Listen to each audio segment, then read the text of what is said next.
Hello, andito naman si Mommy. Nagba-vlog-vlog na naman kasi magpunta kami sa church. Kakatapos ko lang maligo, guys. O di ba? May sinablay-sablay pa diyan na towel tapos hindi mawala yung pulbos kasi binigyan ako ng aking sisi love dito ng pulbos. Yan lang po yung gamit ko, guys. Hindi na magbutang-butang ng mga foundation. Kasi very simple lang tayo. Hindi tayo maanad ng mga ganyan-ganyan, no? So pulbos lang talaga, o di ba? Sapat na pulbos tsaka eyebrow, that's, good, o diba?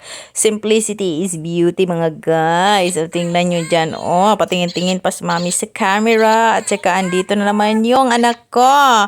Tapos na ako, so ang anak ko na naman yung bihisan ko, kasi ang lamig dito, guys, kailangan talaga magbalukot siya para hindi magkasipon, at tsaka bawal talaga dito sa mga bata, especially mga bata. Dinoble-doble ko talaga yan siya. So, diba, yan na po yung outfit ng naknak mo punta sa church. Very happy. O, yan na po yan siya. O, tingnan nyo yan siya. Very beautiful. And me and my husband is here. I love you so much, honey. And my baby is here. Look at her so much. She is so precious. At tingnan nyo yun siya. Nag-iyak-iyak siya sa church kay my birthday. Pinasali siya. Thank you for watching.